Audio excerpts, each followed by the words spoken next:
When it comes to visualization, is it easy for you to see things with your own mind's eyes? If you try and close your eyes and picture something, how is the experience for you? Is that easy or not as much? Well, if the answer is not as much, this video is for you. Hi, Fed at Lifting Consciousness here. Today, with this video, we're gonna see a few techniques that you could practice in your own time to become better in seeing things when you close your eyes. We're gonna do a consideration first of what could be some of the most common issues, and then things that you can practice very easily every day or when you have time to become better at it. So let's begin. Most often, one of the things that can hold us back from being able to see things, which is a normal skill that we all have, it's just in a few people is more developed than others. It is the attachment to the label.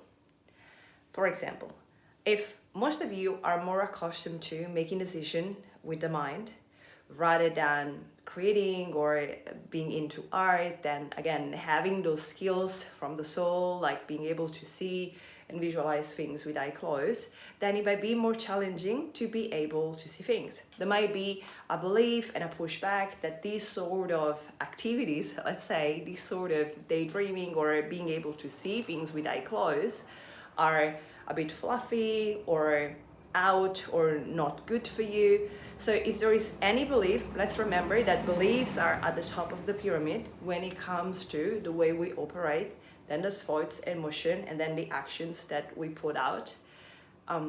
If there's any belief that is interfering with you achieving and becoming better at that skill, now we may have some area to clear that in that belief section. So first, you can check within yourself. Is there any part within you that believes that's not a good idea? You could try to reframe it in a more constructive or positive way, in a way that serves you. There could be a belief that you're not able to do that. So I'm not the person that is able to see, full stop. So if you attach so strongly to that idea, as we know the words that we speak out, but even the words that we say in our thoughts to ourselves, the words shape our reality and words create reality. If we continue to repeat that language, repetition has such a power. So we're not going to be as likely to progress if there is a part of us that wants actually to try and experience and have fun with that, because guess what? Even your ability to be able to see is going to bring and add to any endeavor that you try to realize. So even if you're good with numbers and data or finance or tech or medicine, and the eyes to see things completed is still going to be part, it's still going to add on to that constructive and successful aspect of what you try to accomplish in any area. So first of all, in the belief section, come at peace that seeing things is actually good. Then if there's, again, any sort of pushback, try and reframe that and see that in a playful way, in a way that is actually curious. Like when you were, can you remember a time when you were a kid and you were playing? Maybe you were imagining or dreaming or seeing to be an astronaut. And in that moment when you were playing, maybe you were able to see, or maybe just to imagine. So again, it's that state, it's quite helpful. And coming back to words and what we say, sometimes it's so good not to be so attached to the label and just to open up and create space and dismantle whatever it is that we're attaching to. So when it comes to the label, I'm going to give you a specific example. During quantum healing hypnosis session, in the visualization part or any guided meditation, you might hear the practitioner, or maybe you're listening to an audio recording, that is going to ask you to see this image. Or for example, see a red flower, see a green tree. And if you stay stuck to the word see, because you close your eyes and all you can see is pitch black, then you're not going to be able to progress through that. But there are ways around that. So what about you reframe, you open up space, you leave aside the word see, and you switch that with imagine. With imagine, without wanting to be too much logical, you can come back to the last memory that you had. So when you were with your eyes open, with your physical eyes open, can you remember the last time where you actually did see a red flower or a green tree? And you can use that to start and see things, or you can just recall the image. So you tap into a memory. What you then see, so let's say you're with your eyes closed now and you try to practice this exercise. Some of you will see like completely full scene. Some of you, and this is me as well, so I would relate, you could see completely black. On progressively, you may start to see like a veil.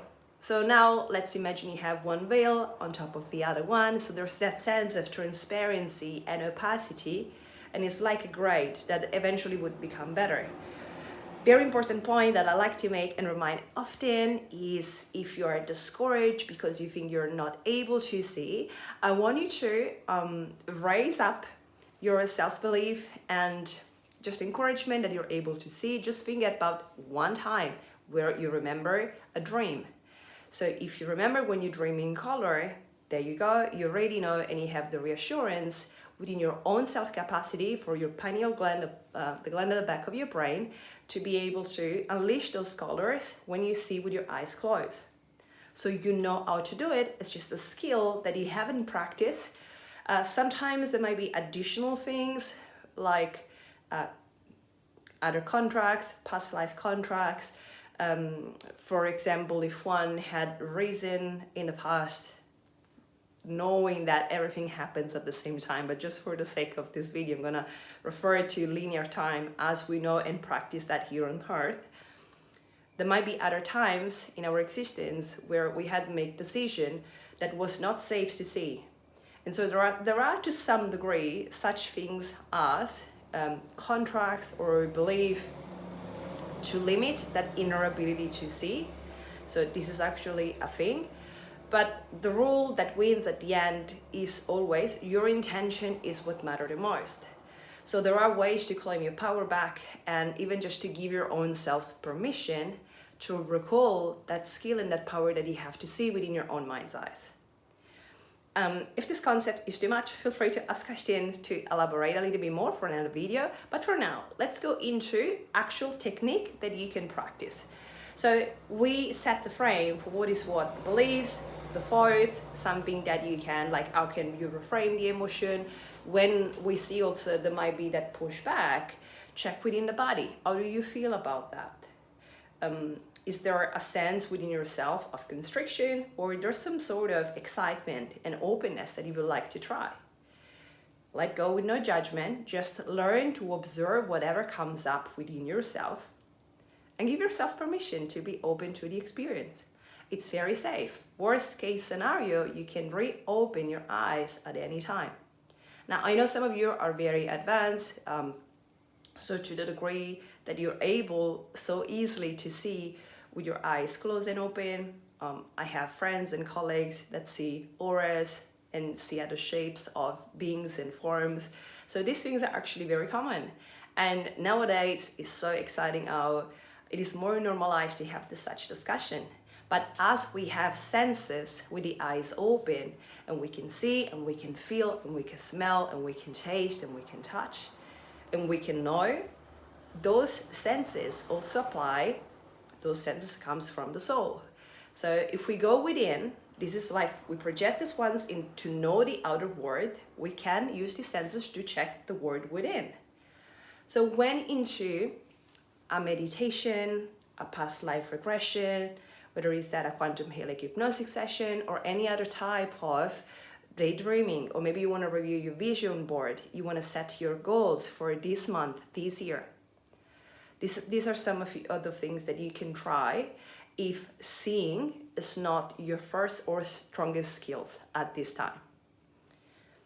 One very important thing then, if you go for, so we said you may reframe the see with the imagine. And for this, it's for most of you, this leads to such a higher rate of success. Now keep in mind, you want to give yourself time. So don't judge, don't put any judgment, just open the experience and maybe give yourself 3 minutes, 10 minutes. You set the time, it's your experience. You set the time and you try. Don't beat yourself up. If you cannot see a result or feel results right away, keep practicing and that will come. Worst case scenario, you can come back to the last memory or image that you had and just reinforce that one. Once you become better in starting with what you already know, it's going to become much easier also to create other images within your mind's eye. Next, very important things to practice, and this could be also very helpful, especially if you're going through sessions like past life regressions, hypnosis, where this is done online or face-to-face. There may be additional elements. So for example, you may be dealing with a practitioner that you don't know, you may be in a room, if that's face-to-face that you're not so familiar with. If it's an online session, there might be other people online. So unconsciously, you could also be tapping into other energies, but also it might be just a new or unfamiliar experience. So sometimes it's also the therapist, by the way, the practitioner is the channel for the experience. The intention behind the person, those matters a lot as well.